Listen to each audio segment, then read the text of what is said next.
bonjour à tous. Donc à deux voix, on va vous présenter le résultat de 50 ans de suivi des populations des communautés de Sfaigne sur la réserve naturelle de l'étang Salade, avec plus récemment l'apport d'analyses physico-chimiques dans l'optique de mieux comprendre les dynamiques qui sont observées sur le site. Donc effectivement, on est remonté d'un cran, on se situe en région Hauts-de-France, en vallée de la Somme. Et donc plus précisément, la réserve naturelle se situe en vallée de l'Avre, qui est un affluent de la Somme. Donc c'est une réserve naturelle qui a été créée en 1979, puisque à cette époque-là, les communautés de Sfaigne étaient rarissimes, voire même exceptionnelles dans la vallée. Et donc il y avait des communautés sur la réserve naturelle. Et donc c'est une réserve très ancienne, mais qui ne bénéficie d'une gestion conservatoire que depuis 1992 par le conservatoire d'espace naturel de Pierre. Donc c'est une petite réserve naturelle, seulement 14 hectares, enclavée entre la rivière Avre et un coteau crayeux. Donc on est sur un marais turbo-alcalin alimenté d'une part par la nappe alluviale, donc l'Avre, par la rivière Avre, et par des résurgences de la nappe de la Crée. Donc il y a des sources. Donc, plus précisément, donc là l'étude qu'on vous présente se situe autour de l'étang Salade, qui est entouré en bleu. Donc pourquoi il est entouré en bleu? Puisque bon, là on est sur une alimentation un petit peu particulière, c'est que cet étang est alimenté par des résurgences de la nappe de la Crée, donc des sources. Et donc ça se traduit bien lorsqu'on fait des analyses physico-chimiques. Et donc là par exemple quand on prend l'indicateur nitrate, on voit que au niveau de l'étang, il y a du nitrate, et sur le reste de la rivière on est sur des valeurs quasiment nulles de concentration de nitrate qui témoignent bien de ces doubles alimentations sur le site, avec l'étang Salade qui est une ancienne fosse d'extraction de tourbe, donc qui a 300 ans. Donc les sphènes sur l'étang Salade se développent sur des systèmes de tremblants pour l'essentiel. Donc qu'est-ce qu'un tremblant? Donc on peut traduire ça par des radeaux flottants sur la végétation. Qui sont, donc on est sur 10-20 cm de tourbe mésique à fibrique qui reposent sur de l'eau. Donc on voit là tous les relevés où on est sur du marron rouge, c'est les relevés réalisés autour de l'étang Salade, là où on retrouve les communautés de Sfaigne. Donc on voit qu'on est vraiment sur des conditions pédologiques particulières sur ce secteur de la réserve naturelle. Donc, en termes de végétation, donc les potentialités du milieu et la gestion mise en place depuis 25 ans a permis que différentes végétations s'y développent. Avec sur l'étang Salade, on retrouve des tremblants qui sont il y a des tremblants matures qui n'ont jamais fait l'objet de déboisement. Donc on est sur des saulées aulnés. Avec en complémentarité des tremblants dits pionniers, donc qui ont fait l'objet de déboisement. Donc on est sur des végétations assez pionnières du Carisson lasiocarpé, avec dans ces tremblants différentes gouilles, avec notamment des herbiers à utriculaires naines, ou des herbiers à rubaniers nains, ou des herbiers à potamo-colorés. Et dans l'étang Salade se développent des herbiers à nénuphars blancs, nénuphars jaunes, également des herbiers flottants, et également des herbiers submergés à pèse d'eau et myriophytes verticillés. Et donc quand on remonte un petit peu sur les prairies qui, elles, sont pâturées, on retrouve des végétations de bas-marais alcalins et de prairies à Molini si on monte d'un cran au niveau topographique. Donc, alors, pourquoi 50 ans d'études sur les sphènes? C'est que, comme vous l'a dit Guillaume, le marais il a été classé, puisque en 69-70, quand le dossier de classement a été fait, c'était un des rares endroits dans la vallée de la Somme et de l'Avre où on avait des populations de sphènes. Et à l'époque, le monde scientifique considérait que c'était tout à fait exceptionnel pour les vallées alcalines du nord de la France. Donc il y avait eu cette proposition de classement, et heureusement ce classement, puisqu'il n'y a pas que les sphènes dans la réserve, bien au contraire. Donc un petit retraçage de l'ensemble des études qui ont été menées au cours de ces 50 dernières années, qui n'ont pas toutes été d'ailleurs dans la même finalité. C'est-à-dire qu'il y a des études de connaissances, il y a des études de suivi juste de travaux de gestion, on le verra tout à l'heure, et c'est que plus récemment qu'on s'est dit, en 2016, ce serait quand même bien, notamment dans le cadre du renouvellement du plan de gestion assuré par le conservatoire de l'espace naturel, qu'on fasse une cartographie des sphènes pour voir où on en est. Et puis finalement, avec les mesures physico-chimiques, on verra qu'on a été un petit peu plus loin que ce à quoi on s'attendait initialement. Donc c'est une juxtaposition d'études. Alors 64, première découverte de sphènes par un naturaliste picard, Maurice Duquesne, qui est documentée dans une étude qui est parue en 70 de Jean Boussu, qui avait fait en fait un premier état des lieux en 69 et un deuxième état des lieux en 70. Et là, ce qui est très intéressant, c'est qu'en 69, il y avait, en 1960, il n'y avait pas du tout de sphènes dans la réserve. Et on verra après, en 69, 70, il y avait déjà plusieurs espèces.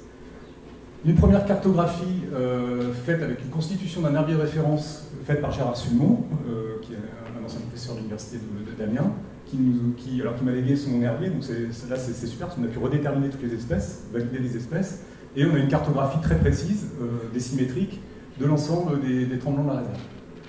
En 99, une cartographie partielle qui était liée en fait, au fait que le conservatoire des sites auquel je travaillais avant envisageait des déboisements d'îlots pour restaurer en fait, des communautés pionnières. Et on ne savait pas quel impact ça pouvait avoir sur les sphènes. Donc c'est pour ça qu'on a fait ces cartographies-là. Ces cartographies, à l'époque, il n'y avait pas de GPS. Du moins, ils coûtaient vraiment trop cher par rapport aux moyens qu'on avait. Donc on les a fait au décamètre et on a reporté sur le logiciel vectoriel. En 2000-2001, on a mis à Gérard Cartographie, et la grande chance finalement qu'on a eue, c'était pas une chance pour la réserve, mais finalement ça a été pour nous, c'est que ça a tombé aussi l'année 2001, où il y a eu les grandes inondations de la Somme, vous avez pu le voir à la télé je pense, qui ont quand même généré beaucoup de dégradations dans la réserve, et qui quelque part ont fait repartir à zéro un certain nombre de tremblants. En 2009, un inventaire sans cartographie, mais là c'était juste pour la brioflore, et en 2016, une cartographie complète, donc avec Guillaume, au GPS, et avec là une gestion des données sous SIG. Donc un petit bilan spécifique très rapide, 11 espèces recensées, on voit alors, avec tous les inventaires les dates d'apparition des espèces, on voit un échantillon sur la droite de l'herbier de Gérard Sulmont, donc on a les lieux de récolte, on a précisément les endroits où ont été récoltées les espèces, et on a des échantillons donc, qui datent d'une cinquantaine d'années en parfait état de conservation. Ce qui nous a permis de dévalider un certain nombre de taxons aussi. Voilà. Ce qu'on peut voir, ce qui est intéressant, c'est qu'on a les espèces qui sont apparues en 69, donc Capillifolium qui pouvait être le groupe à l'époque, Fimbriatum, Palustré, Squarosum. On a certaines espèces qui sont là depuis le début quasiment, Fimbriatum, Squarosum, on peut considérer qu'elle est là depuis le début, et d'autres qui étaient là en fait dans une période charnière, donc tout le groupe Phalax, Angustifolium, Flexosum, au milieu où il y a des trous, qui sont des espèces plus oligotrophiles, plus acidiclines, finalement qui ont plutôt régressé, et d'autres espèces comme Sphagnum terrestre qui est la dernière, qui était considérée comme une espèce, très rare chez nous, et qui a plutôt augmenté. Alors, on a suivi plus particulièrement et cartographié deux îlots, donc le tremblant ouest en haut à gauche qui a été déboisé, et le tremblant sud-est en bas à droite qui nous sert de témoin puisqu'il n'a pas été déboisé. Donc là, on a îlot par îlot la présence, et donc ça nous montre la présence d'Espagne, et ça nous montre la dynamique globale d'augmentation des surfaces colonisées. Donc on voit que, grosso modo, à partir de 72, on a quasiment tous les tremblants qui vont être colonisés petit à petit.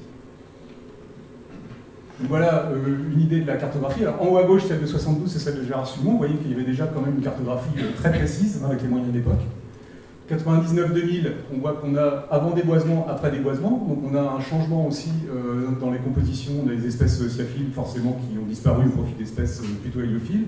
Et c'était principalement ça qu'on voulait tester en fait, à travers l'étude, c'était la réponse au déboisement, en fait, et notamment sur la question de la sensibilité à la lumière. 2001, bah voilà, les crues de 2001. Donc quasiment toutes les sphènes disparaissent de l'eau. Il nous reste la petite tache bleu foncé, c'est Sphagnum terrestre. C'est celle qui résiste le plus aux eaux alcalines, aux bases.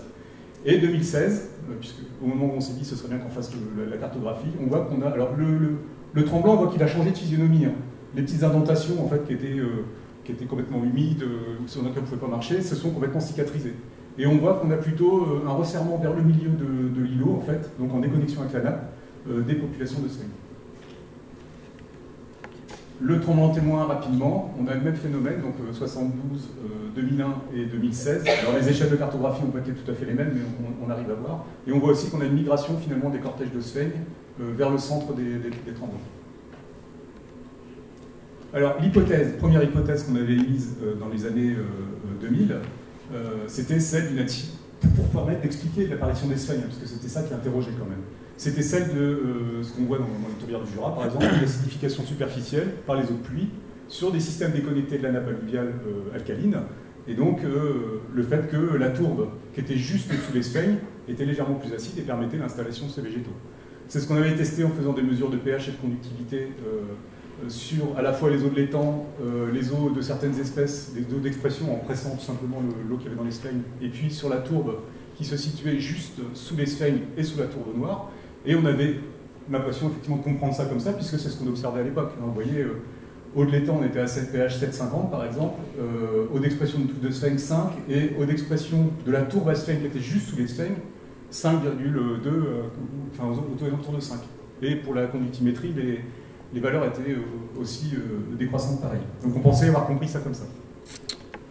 Mais Zoro est arrivé. Voilà. Donc en 2017, on a, voilà, pour confirmer cette hypothèse, on a renouvelé une campagne de mesures. Donc on a suivi la même méthodologie, on a juste étendu le nombre de prélèvements, étendu le nombre, voilà, la zone de récolte, et également on a ajouté des paramètres de trophie. Et donc on est tombé sur un résultat inattendu. On pensait à une acidification et au final on s'est rendu compte qu'il s'est passé une alcalinisation des tremblants, donc sur tous les compartiments. Donc l'étang Salades, au niveau du pH et de la conductivité, il n'y a pas eu de grosse modification, enfin si, un petit peu sur la conductivité, mais globalement voilà, on est passé sur des pH de 6, 6,5 à 7 et plus que 7. Et surtout, on est sur des mesures de pH et de conductivité qui sont bien supérieures à celles mentionnées dans la bibliographie.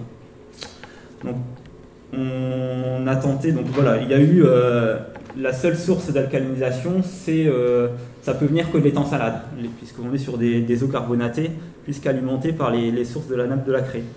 Donc plusieurs hypothèses qui ont été testées et qui semblent se vérifier. Donc ça peut être un atterrissement des tremblants, donc qui perdent en flottabilité. Du coup, ils sont plus facilement inondés par les eaux de l'étang Salades. Et là, ça se confirme quand on regarde les tremblants ouest et sud-ouest, c'est les deux tremblants les plus stables et c'est les deux tremblants qui ont la plus grosse conductivité. Et également, donc en 2006, on a fait, en termes de mesures conservatoires, on a désenvasé les sources de l'étang Salades. Et depuis, voilà, qu'on les a désobstrués, l'étang Salades est en constante progression. Donc voilà, l'étang Salades augmente, donc les zones de contact entre les tremblants et les eaux carbonatées de l'étang progressent.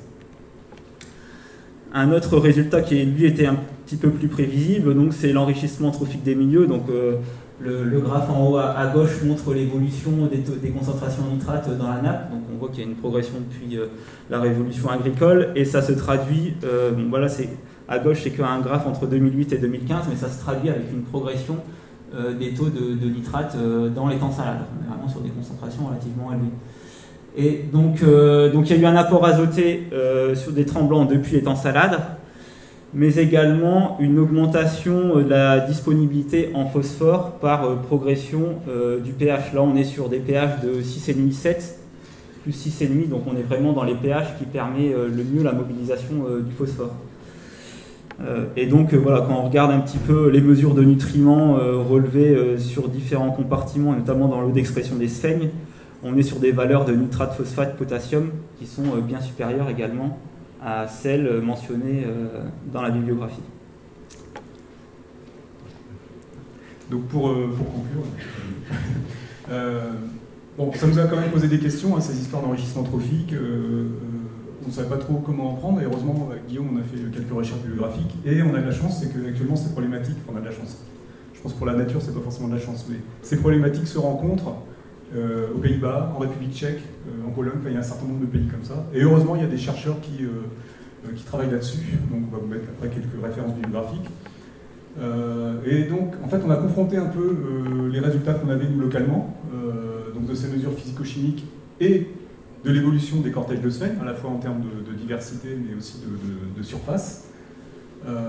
Et on a confronté ça avec la littérature. Et on se rend compte d'une chose, c'est que cette extension récente et rapide des sphènes, elle est observée dans d'autres tourbières dites de bas marais. C'est-à-dire les tourbières, pour ceux qui étaient à l'excursion 3 hier, qui ont eu la chance de les voir dans le marais de Villiers, c'est ces tourbières à Scorpidium scorpioides, qui sont tout à fait extraordinaires. L'augmentation des nutriments, et notamment de l'azote par l'azote atmosphérique, mais aussi par la mobilisation du phosphore, c'est ce qu'expliquait Bernard Clément hier, entraîne déjà la disparition du scorpidium, qui ne supporte pas l'eutrophisation, donc l'azote pour lui est toxique. Ça crée des niches vacantes, donc ça va permettre à d'autres espèces, notamment des sphènes, de se développer. Alors, le fonctionnement d'acidification superficielle dont on vous parlait tout à l'heure, il a pu permettre peut-être d'engager, d'amorcer une première démarche, mais il n'était pas suffisant en fait, puisqu'il fallait aussi une augmentation du niveau trophique pour permettre aux sphaignes de s'installer réellement. Donc ça c'est une petite synthèse, alors ça c'est pas les résultats de nos travaux, c'est juste une petite synthèse de ce qu'on a pu collecter dans la littérature, mais vous allez voir qui est bien corrélé en fait, enfin disons que ce qu'on a pu observer sur le terrain est bien corrélé avec tout ça. Donc tout d'abord, l'acidification superficielle des tremblants, ce que dit Guillaume, même légère, favorise la mobilisation du phosphore.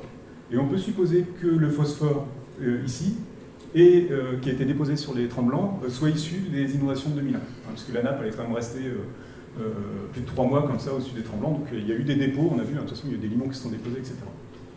Une des possibilités de l'origine du phosphore.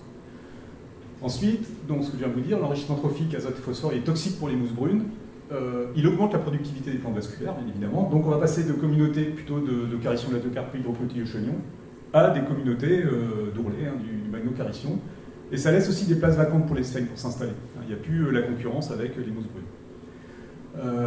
Certaines espèces de sphaignes sont favorisées aussi par cet enrichissement trophique, notamment Sphagnum squarosum, Sphagnum teres.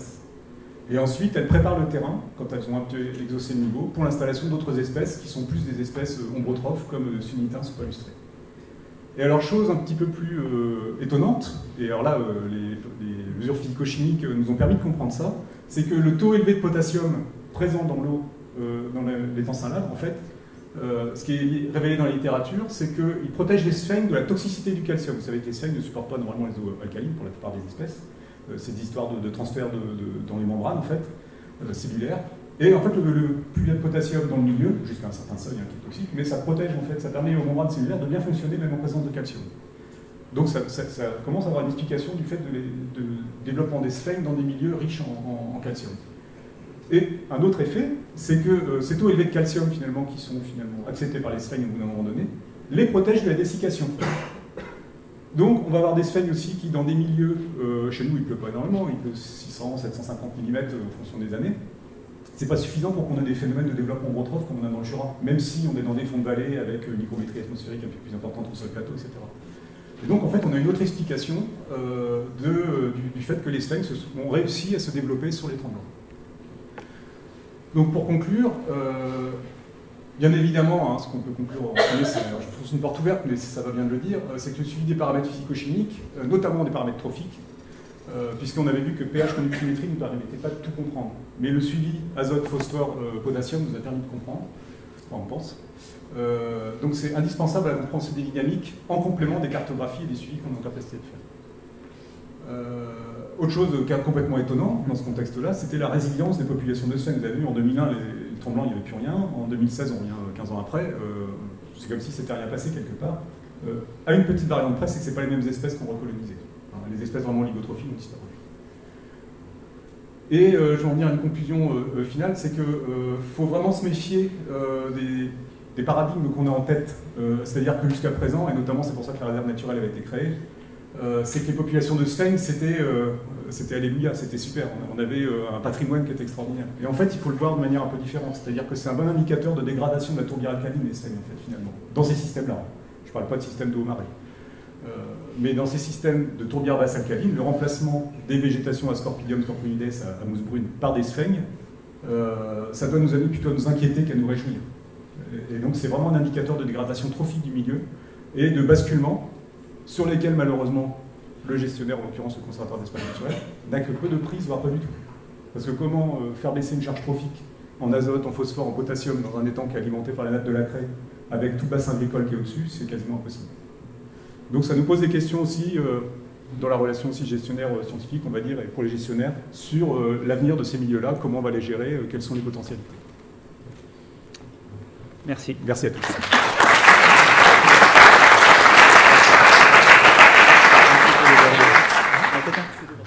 Finalement, est-ce que vous avez eu des conclusions sur l'aspect plus ou moins héliophile des espèces, notamment est-ce que Phabriatum, Squarosum, palustré, ça réagit différemment vis-à-vis de l'héliophilie sur le cas de votre site? Alors, Phabriatum, surtout Phabriatum, disparaît quasiment en 4 millions de milles, effectivement. Squarosum, elle s'en fout, enfin, clairement. Et palustré, en fait, elle revient après. Alors, au palustré, après, il y a le complexe palustré, papillésome lévé, qui n'est pas forcément toujours évident. Je pense qu'il y a vraiment des recherches complémentaires à faire là-dessus. mais balustré revient bien en tant qu'ombrotrophe par contre après. Mais plus dans des systèmes primaires du Sphanovétuletum par exemple qu'on aura en contexte acide. Mais, en gros, elles s'en moquent. Mais je pense que cette histoire ça a creusé cette histoire de potassium qui permet au calcium de protéger des sphaignes de la dessiccation joue un rôle là-dessus. Parce que moi, c'est pas la vision qu'on en avait il y a une quinzaine d'années en fait. Sûrement du sel, le calcium. Oui.